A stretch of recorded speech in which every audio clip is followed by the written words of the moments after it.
everyone, happy Wednesday. You're very welcome back to another episode of Revenue Hacks with me, Christina Quigley, or Christina Ridge, whichever one you want to call me. I'm sitting here in Dublin today and it's raining. I thought it was Friday, got very excited, but I'm so excited. We also have another person who is in Dublin on the call today. This is going to be a great episode. We've been talking in the background just before we came live, and we actually almost ran out of time. So we actually are so on point today. So we're just going to go around the room. We're going to introduce everyone. First of all, we're going to go with the regular team, and then we're going to introduce our guest for today. So Suzanne.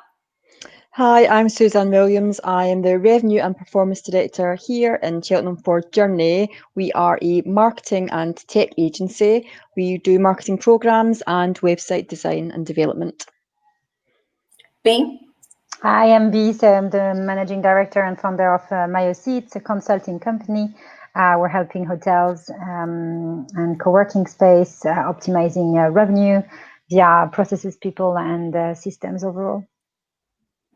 And last but not least, Kieran. Hi guys, my name is Kieran Delaney. I'm the CEO and founder of meetingsbooker.com. So we're a global platform that helps large organizations to empower their employees to discover and book over 150,000 spaces around the world for meetings and for work without sacrificing safety or control for those organizations as well. So excited to join you today and talk about everything to do with meetings in the workplace, working from home, and a lot of the trends we're seeing in the market now. Thanks a million for joining us, Kieran. If you've got a question for Kieran, don't be afraid to pop it in the chat box here on LinkedIn Live and on YouTube as well. Remember, we're broadcasting across all the platforms. You can follow us on Revenue Hacks, and you can also follow Women in Hospitality Travel Tech. So let's crack on. We've got 30 minutes to get this out of the park and get as much information for everyone that we can. So Kieran, starting off with meeting space at the moment. Yeah. We know everything, the world has been turned upside down, and we know meeting events has been turned upside down. So what are the green shoots, or what are the hopeful sites that you're seeing at the moment that can help us bring some sort of air and optimization into the world? Yeah, so like before COVID, I suppose meetingsbooker.com was a solution that allowed employees of organizations to book smaller meeting rooms on demand. So literally you can go in and book a meeting room for 2 hours for 10 people, but also to use the platform to send an RFP to multiple venues for a conference and for group accommodation.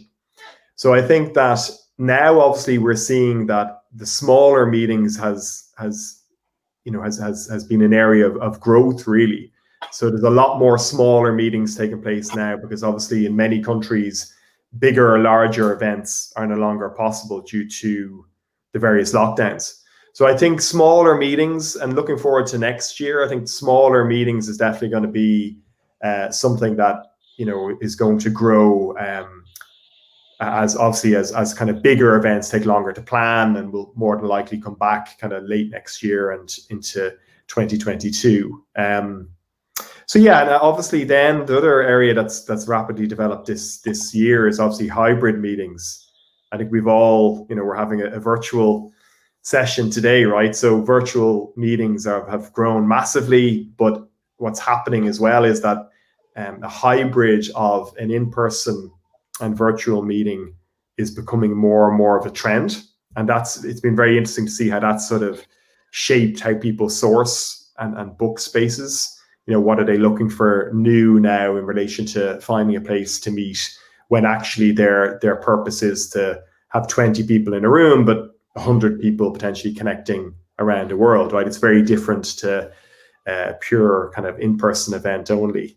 So there's a lot of changes like those, and I think also safety has become a huge driver around decision making for booking spaces and sourcing spaces. It's now probably the biggest factor, so like we launched MeetSafe earlier in the year, and that's a tool that allows somebody on our platform to first of all to search based on social distancing between attendees, and also to review the policies that the hotels and venues have in relation to cleaning and COVID protocols within the property.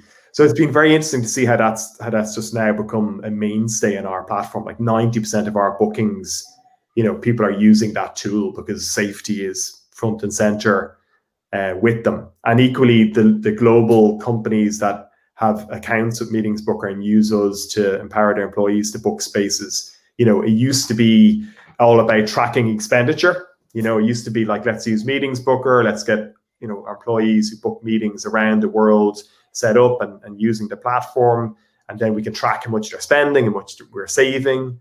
Now it's shifted to, we need a solution to ensure safety of our employees and also have visibility of where they are, right?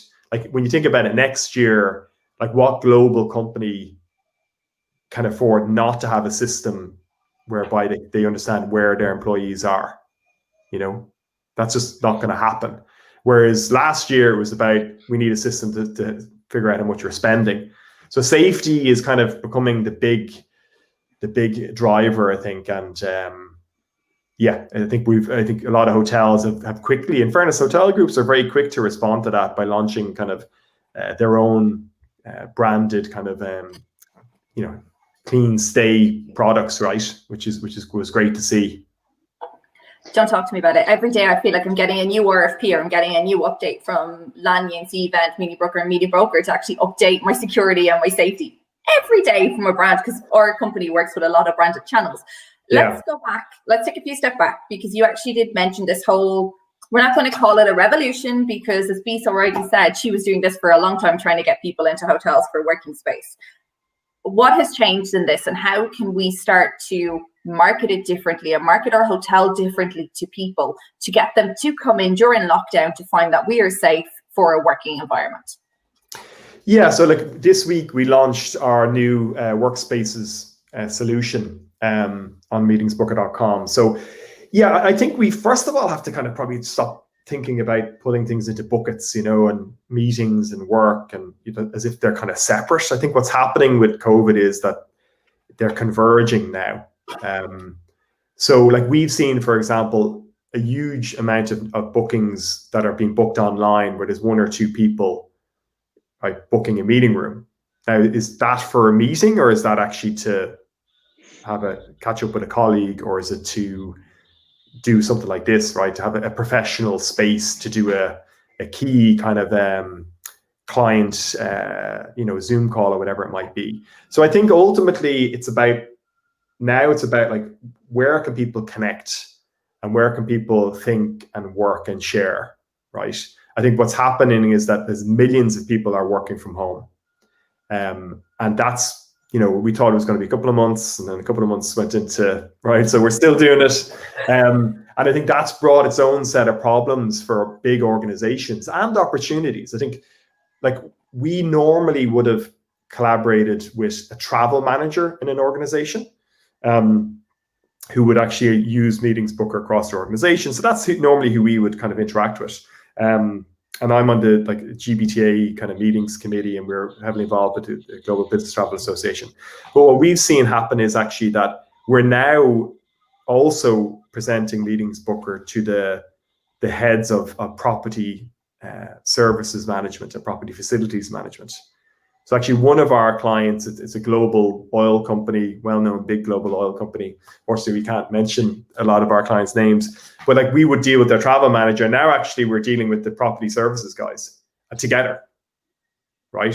So and when a property services person looks at our platform, they think, wait a second, somebody can book a meeting room for 10 people for 2 hours, right? And they're thinking about offices. They're thinking about, wait a second, we've got all these offices that are empty, right? So what do we do with them? Do we keep them empty? Do we get smaller offices?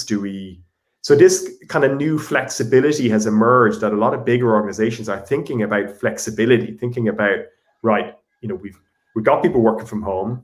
Doesn't suit everybody, but it works pretty well. Let's probably get smaller offices, or there's a whole question about, do we need offices? Like in Ireland, Google cancelled a new office building that they had planned, right, for 2,000 people or something.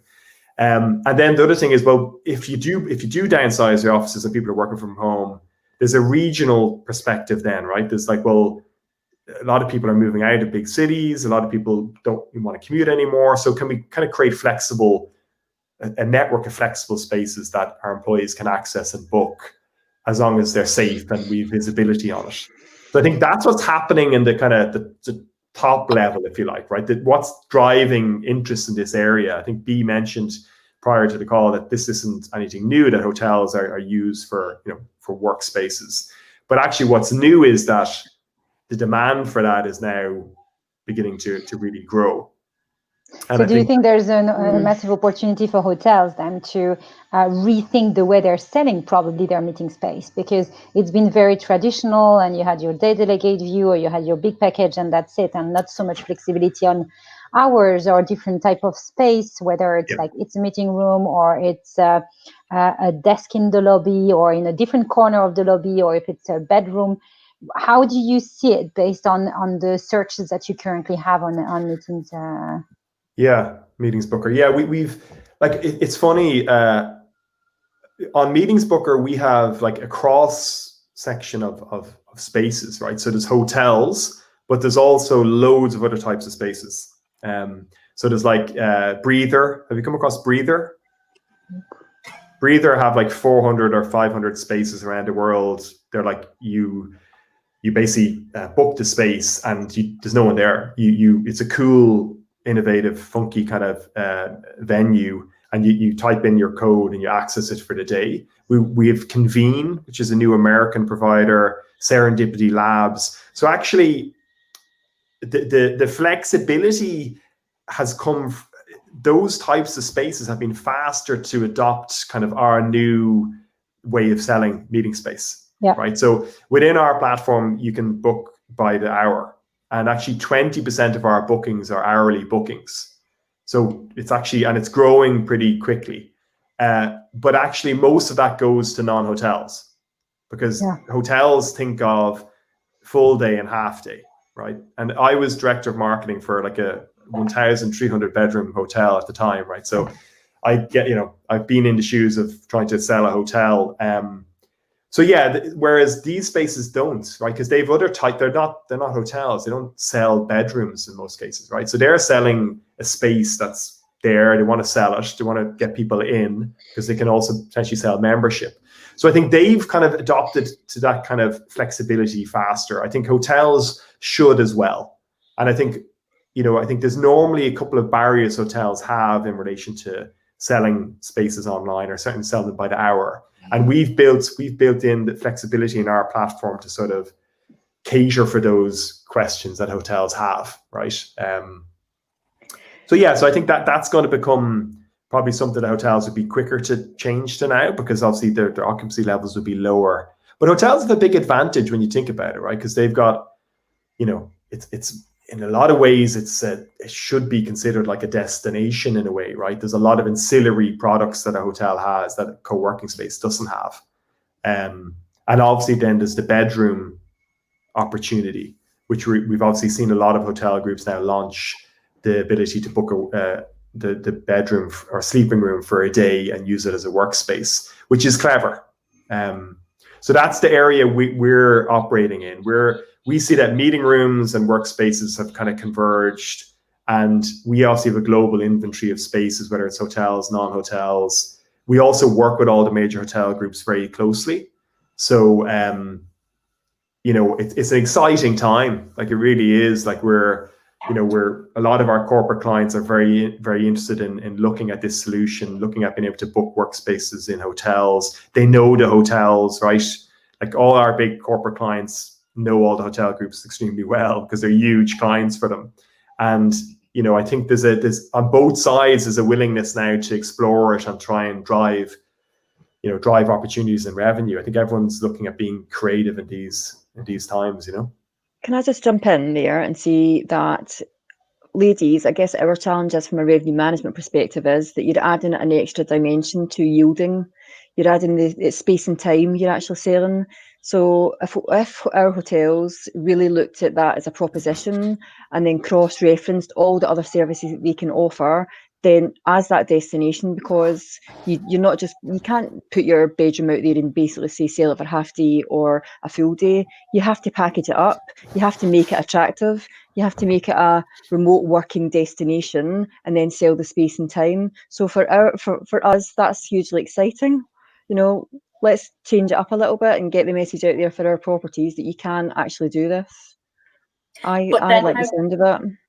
But then on the same foot, because you're saying marketing it and pushing it and everything, Tom Finn had a really good question. Hi, Tom. Tom's a regular with us here, featured on the show as well a while back. But he's actually asking, how do we market this? How do we push this on our social channels? And Kieran, what would you recommend? And even Suzanne, jump in, because you work in a tech and marketing agency as well. How would you recommend hotels to start positioning themselves on them platforms and on social media that they are safe for booking and also clawing them clients direct?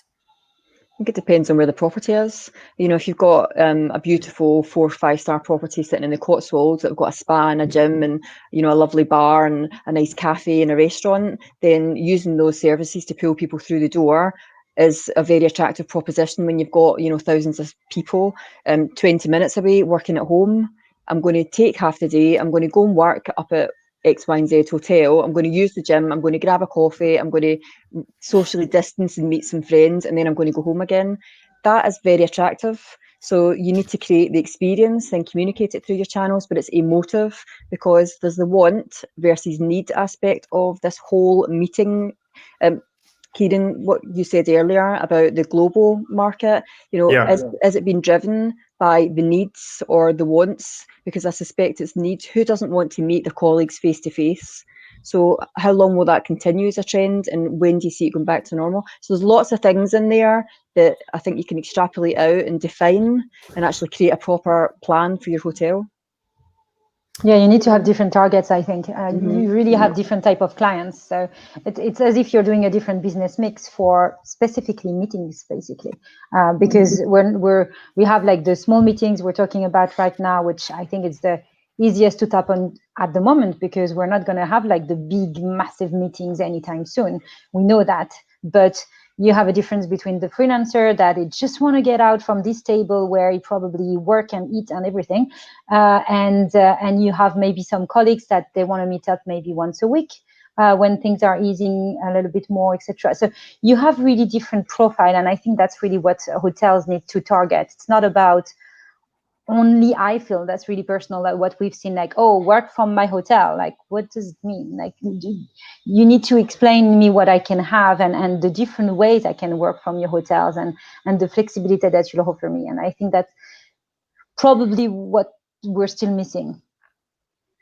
Yeah, I think it's an operational, you know, you need to look at it operationally as well, right? You need to be able to service it properly, deliver the product that you're offering as well effectively. Like, we've seen some anecdotal feedback from a lot of our, I think it depends who your client is. You're right, B, right? Like, I think with Meetings Booker, we have a lot of global corporations, and we're dealing with their kind of procurement teams, and, you know, for them, a lot of what's driving their decisions just around safety, you know, visibility, where their employees are. Technology also, or not so much? Because lots of hotels are not equipped, I think, to have like the proper technology to organize like a meeting with like the proper video system, etc. Yeah, so I think the meetings piece is, I think they're like, the meetings one is you know, that's what we've been doing for a long time, where we've kind of automated the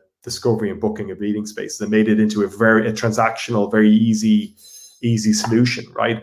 So, you know, I think that's kind of, for me in my head, I mean, that we've kind of crossed the bridge there. Like, a lot of hotels actually use our booking engine on their website, right? Yeah. So we actually have a white label booking engine that can be dropped into a hotel's website. They can start selling their meeting rooms online overnight, pretty much. And they can actually, our system has a yielding capability built into it. So you can actually go, great, let's sell, you know, on these days, these rates. If the lead time is this, let's adjust the rate this. So it has dynamic pricing. So I think I think hotels just, that's a huge opportunity now to probably, like, if you're a local person and you're in your apartment and you're sick of it and you want a local space to meet, and even just with a colleague, for 3 of you for half a day, and you go onto a hotel's website and there's an email address, and you go onto a co-working space and you can book it online, who's going to win that business, right? Yeah. So it's going online for hotels for meetings is a no-brainer at this point. Like 50% of our bookings that are booked online, the lead time is within a week, right? So people are just literally thinking, I need a meeting room on Friday, right? So you've no time to be typing up emails and sending price. That should just be sold online. The workspace one in relation to like using a sleeping room for a workspace. It's not that has a challenge. Like you can't have a situation where a key corporate client that is one of their members of staff is using that room. It's like they have to have a good experience, right? They can't have people knocking on the door thinking the room isn't in use. When they check in, it should be clear that the person is expecting them to use it for that purpose. But I think they're all things that are achievable, right? I don't think I think once there's the focus there and the hotel just packages it as you guys have mentioned, packages it effectively, promotes it effectively, and also on the day manages it properly. It's a big opportunity. It's something that can be figured out pretty quickly, and I think it's happening, right? I think all the hotels all the bigger chains are doing it already. I love the way you say the hotel's managing it properly, because from a point of view, it is down to how operations see it for sure, and how the front desk are trying to deal with these things. Someone else said something. I just think that it actually brings me back to something that we're already working on, purely because it's about that guest journey, isn't it? It's about the guest journey through, if you've got Meeting Booker as a platform and you've got all those cool tools, and I'm interested in your white labeled booking engine, so I'll talk to you about that later. But if you're trying to attract this remote working audience and bring some people through your doors, then that's fine. You can book the meeting space, but it's like the everlasting hotel problem of the guest online customer journey. So then you want to have lunch with your friends, you want to then have a swim in the pool, you want to maybe bolt on a treatment at the end. It's a bit of a treat. It's a 1 day a week thing. The hotel has said it's £50, come and do X, Y, and Z. That's not a journey that's possible online at the moment, is it? No, it's not. No, and I think it's funny. Yeah, like within our platform, we're constantly looking at the data around like what people are booking, and also not giving them too much choice. I think we made a conscious effort that we weren't going to allow a hotel to present all their coffee break options, right? Because like when you're booking something online, you can't give somebody 20 coffee break options and 20 lunch options, because it just creates confusion and adds 20 decisions to the process. So we've kind of streamlined from our data on Meetings Booker what people book and what type of coffee breaks even, and what types of lunches are people booking, and also equipment. So with an online booking on Meetings Booker, there's actually coffee breaks, there's lunch with it, there's equipment with it as well, and the meeting room. And some of it that doesn't, obviously, if there's other items, they tend to communicate with the hotel as well, right? So once they book, they're kind of in contact with the hotel, and we actually have a chat system as well. So within the account of the client, they can actually send a message to the hotel, have you got free parking, or can I put up a pop-up stand outside the room? So there's a lot of tools we've built in to facilitate that kind of quick communication. And I think if you take a step back from the hotel and think of the customer, ultimately it's speed and it's efficiency, and it's, again, the lead time. And 50% of our bookings are after 6 o'clock, right? So a lot of people are like so busy these days, and they just go right at 7 o'clock, they just need a meeting room in 2 days' time.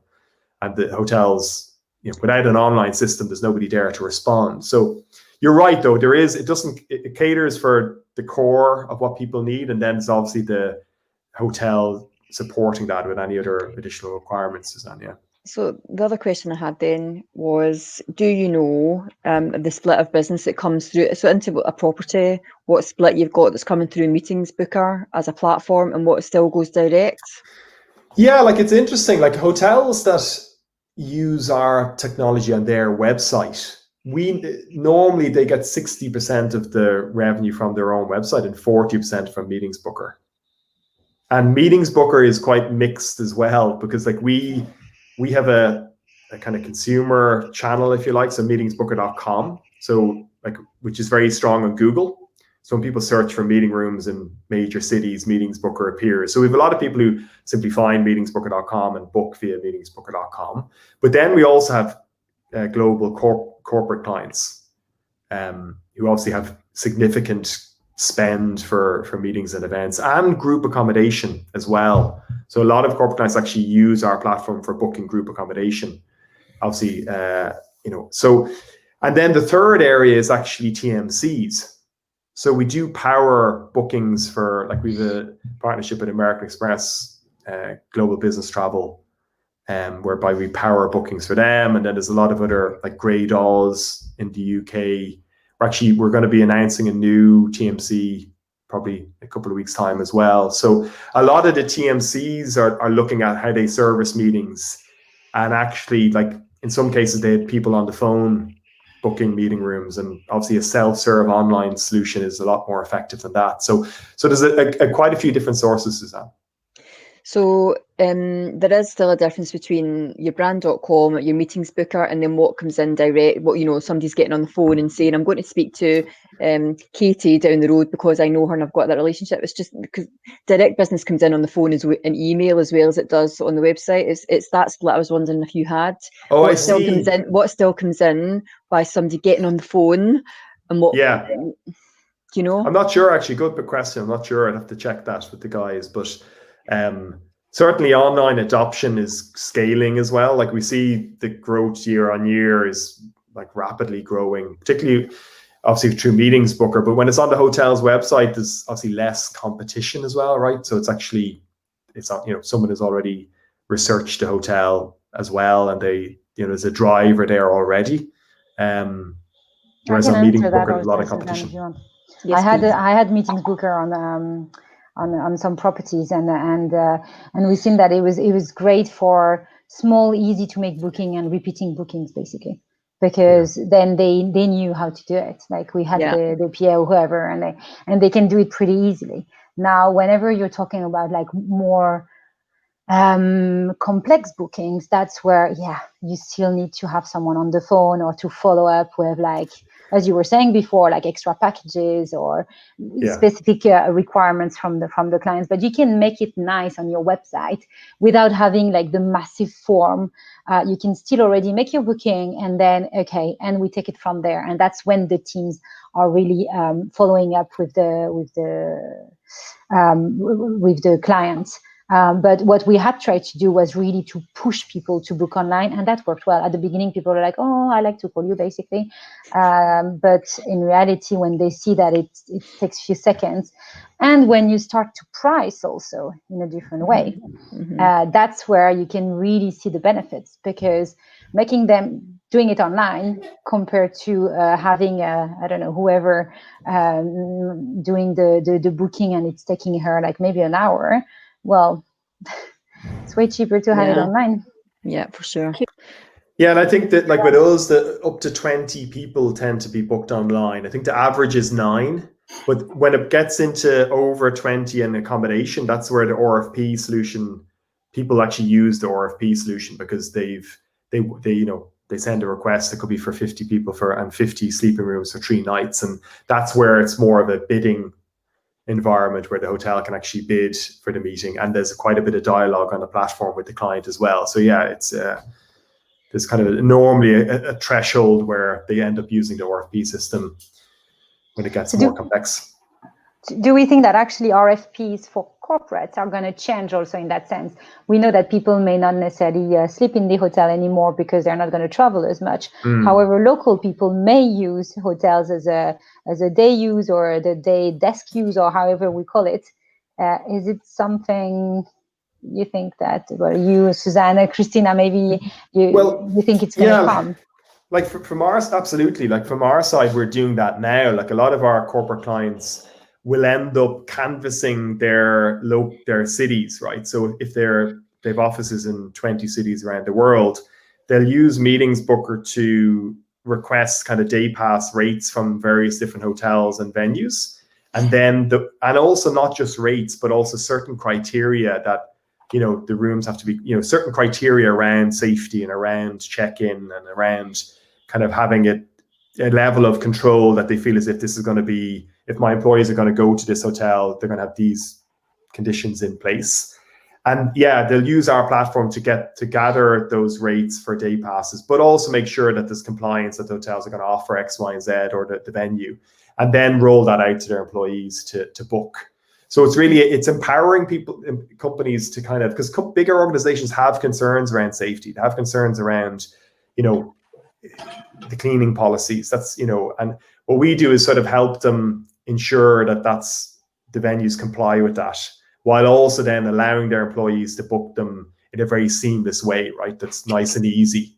For the employee as well, they can just go online and book, but the company knows that actually the safety behind it as well. I love, Kieran, how you mentioned that a lot of the bookings happen after 6 o'clock and 7 o'clock in the evening. I have spoken to so many hotels, and even some of my hotels, who use Meeting Booker and actually would have got bookings in the evening, and they think it's a dodgy booking. It's not. These people are making last minute decisions. They need to be there. So don't look at it as we're going to price it really high just to get rid of you because we think it's a false booking. It's not, and you need to realize that these guys are 24/7, just like revenue teams and hotel teams. These guys think 24/7. Yeah, no, absolutely. And also, though, a lot of people actually are making the booking in the evening for the following week. It could be, a morning booking, but they're actually they get around to doing it after hours, right? They're doing it at 6:30 because they just had a busy day. Yeah. Or else business now is just so fast. And especially with COVID, they're kind of waiting as well because they don't want to obviously book too far in advance because everything is quite fluid at the moment. So yeah, it's an interesting area, and what we've designed kind of a hybrid registration solution for people who are booking meetings. So actually, they can book the space and send out an invite to different people to join the meeting via a virtual solution. And what we're seeing is that that's very fluid. Like, it could be that they booked a space for 20 people and there's 50 people joining, and then actually it ends up being 7 people on the day because the day before certain people just decide to switch to virtual, right? Because whatever reason. So the flexibility is a huge thing. Flexibility has just become a major factor, and obviously a digital first solution is kind of helps to offer that as well. So you've mentioned digital virtual meetings 3 times already. Yeah. And what's really interesting is that some of the questions that we're getting is actually mentioning this. Do you think, and this is my question as well, MICE is changing for sure for next year and the year after. Do you think all the big, huge conferences and congresses are going to change? And do you think offices will become more local? So for instance, Citibank is in Dublin. Do you think Citibank in Dublin will no longer have people travel to them, but rent a meeting space maybe in the property next door? There's 2, so I'm not picking favorite over which hotel is next door to them here. But and have their core team there that are hosting the meeting, but everyone coming in virtually? Or do you think they'll start using the spaces that they have in their offices a lot more? What do you think the future holds in this particular area?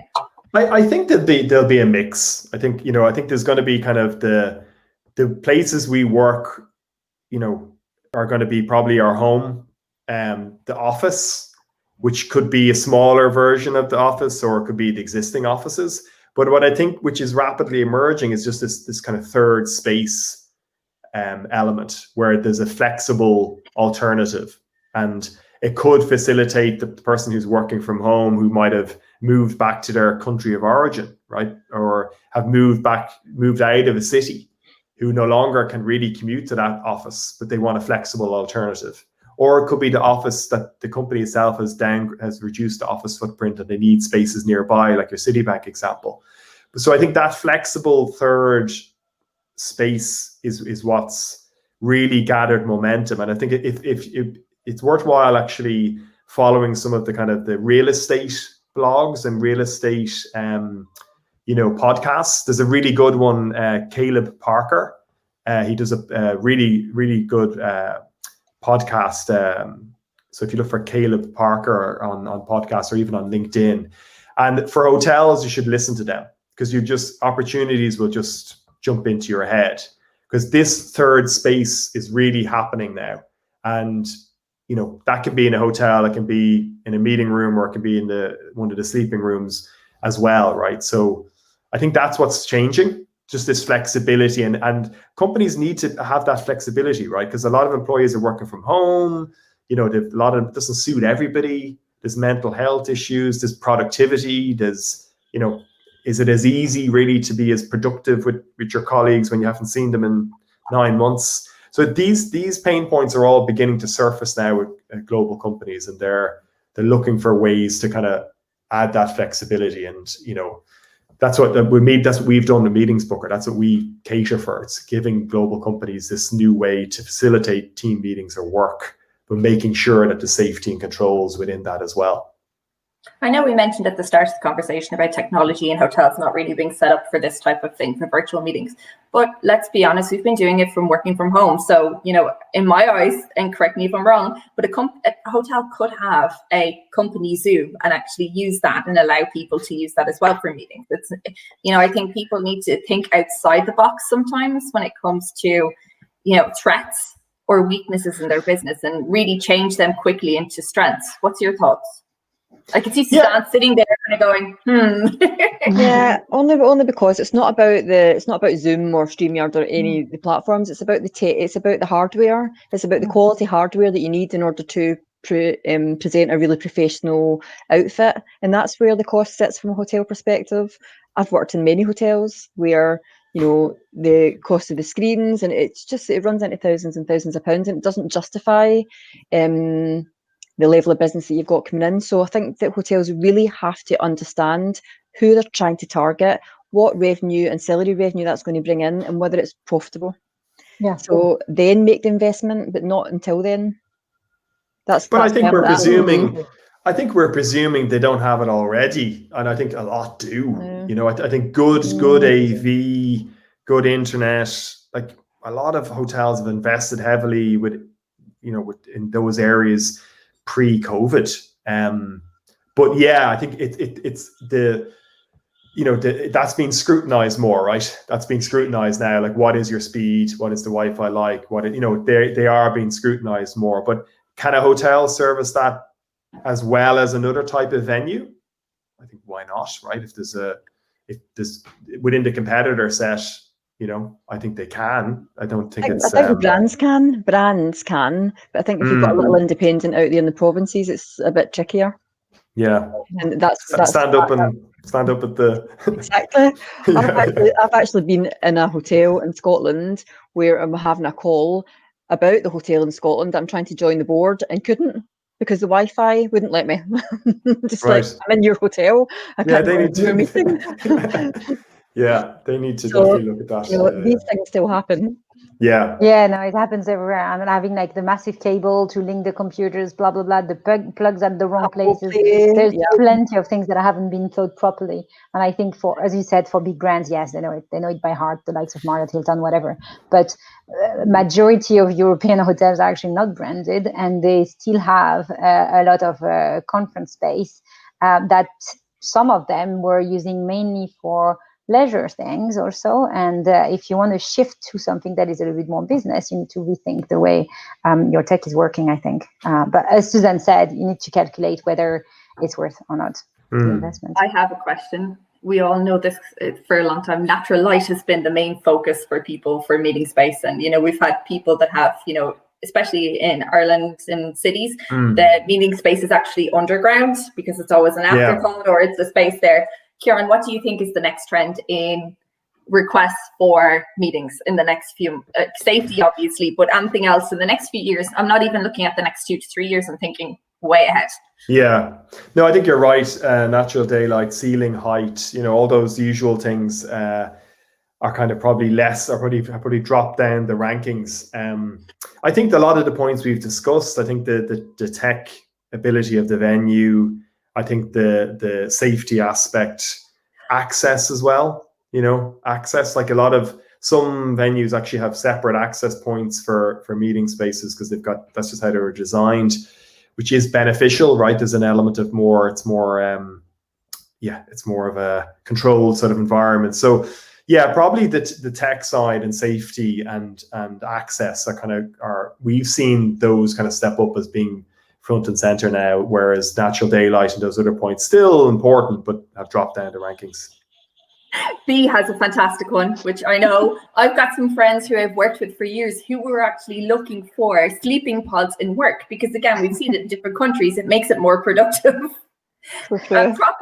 I think proper breakout rooms as well, proper breakout areas, so you can come away from the meeting room. Because if you look at small properties or even large properties in city centres, again, that area, the meeting space, and then the breakout is always, it's a corridor. It's an afterthought. Yeah. But I just think that people actually bring them upstairs now into, the bars and restaurants areas where people can social distance and have a conversation. Sure, you're going to have people check in and check out, especially in the likes of, lifestyle hotels, but that's what makes it even more quirky, fun, and it makes your hotel look busy. It's not just a space thing. In my previous company, we had a kitchen, and I think that's a really great concept because there's no such things anymore as like your little apple and your 3 biscuits in your desk that are waiting for you, or this is your break at 10:30 between 10:30 and 10:45. I mean, in reality, you want to be more flexible as you're at home. So at home, what do you have? You have your living room and you have your chair, and you can get a coffee whenever you want, the type of coffee that you want, and it's like make it a little bit nicer, and I think that's what makes meetings good. Like we had a lot of people coming up for brainstorming sessions or things that were actually out of the office. They had office space, but they wanted to come for just like something different, something fresh, like a new way of thinking. And I guess that's where I agree. Hotels should head to. Yeah. The thing about picking up on your point, B, I think you're absolutely spot on. And at hotel level, if you think about being in those meetings where you're planning the next 12 months business, how much attention is ever really given to meetings and events, about making them energetic and fun and communicating the experience and really just going for it with delivering something that sets you apart? It never happens. Hotels need to get their heads together, think really creatively and how they're going to bring that business through the door. It's boring. Who wants to go and sit around a meeting of 8 people and eat sandwiches of white bread and no, let's actually get it changed up. It's about the product. Change up the product. But that's where I was going. That's also something as well. Menus need to change. I think how people price it as well, because being mentioned, having a coffee how you like your coffee, which is so important. Nespresso machines aren't that expensive to bring in. If you look at tea and coffee in a meeting and event, they're almost charging the restaurant prices for the same product downstairs, and that puts people off having food and beverage as part of their meeting unless they need to. Like, who wants to pay $3.50 for a plate of biscuits that comes out of almost like a Christmas box? I think the day that is gone, I want to be able to have food that I would eat at home, healthy yogurt pots, chocolate cake if I want for breakfast, all these different things that add up to that experience. You need an event designer. You need someone to design this experience for you. I think Rita mentioned it. There's a company in Edinburgh who are masters at this, and at every single one of their events, you probably know them, are just wonderful. And it's about the lighting, the atmosphere, the music, the delivery, the service, the whole journey is second to none. That's what hotels need to be striving for. That kind of experience that's top notch. Yeah, and there's a lot of competition. So there's a lot of new competitors out there that have come into the market, right? That actually do all those things, to have good menus and have different, they're non-hotels. So I think the competition has grown over the last 3 to 4 years. But also, I think hotels have responded. It's probably taken not completely yet, and there's a bit to go. But a lot of hotels have updated their things that you mentioned, the menus, and even just the properties, the setting itself, the lobbies, those communal areas, as you mentioned, that kind of need to be fresh. I think we've seen quite a lot of redesign happening in relation to particularly new builds or refurbishments. They're kind of addressing that, but it has been slow. You're right, Suzanne. It does need to step up a gear. And we've not even talked about the sales process. I know, but I think that's what I was just about to say. I think it's also how properties see meeting and events, and this brings us back down to the whole total revenue thing, like we had last week with Kelly as well.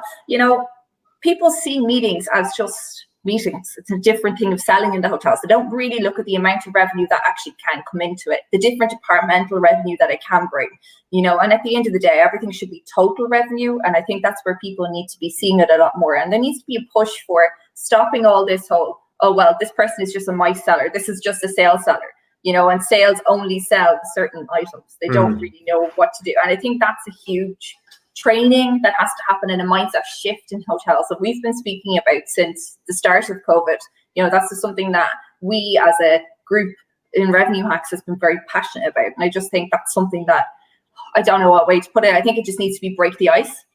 Yeah, and I think there needs to be industry leaders that come out, like Kieran, you went from being a meeting sales manager to actually running meetings booker, and you're actually pushing it. You're trying your best to change how people see this platform, but also see how the different revenue streams come in.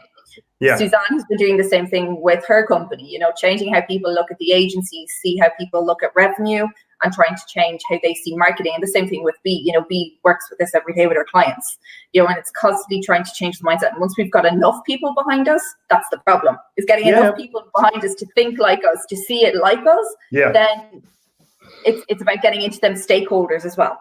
Yeah, I agree. But it's happening though. It's happening, guys. Like, we see it, like, you know, year on year, there's a huge change in how people are treating meetings and, you know, selling them online, and the product set as well.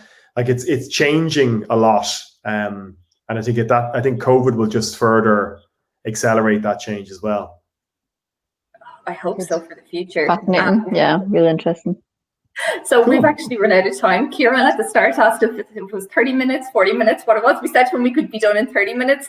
No, sorry. And we haven't even, as Suzanne said, touched into so many other areas, because there's just so much. So we'll have to have you back on again. Absolutely. For sure. Yeah, I'd love to. Kieran, thank you so much for joining us today. It's been absolutely amazing. Thanks, guys. Really appreciate it.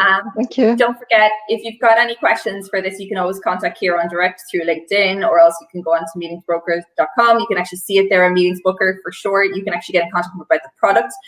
If you want to talk to Suzanne about anything, or myself or B, don't hesitate to contact us. Don't forget as well that tomorrow, the last episode of Diversity Inclusion Talks is happening at 2:00 British Standard Time, which is the very last episode, which is very sad. And we've been going 8 months. Rita's just sent a message saying it's 8 months. Funny enough, I was talking about that, where we were like, it's only going to be 3 weeks working from home, 3 months at most. 8 months in, guys. It's going to be a year soon, which is absolutely crazy. We will see everyone next week. Don't forget to watch back. And if you've got any questions, reach out to us. So we'll see you soon. Thanks a million, Thanks, guys. Bye-bye. All the best. Bye-bye.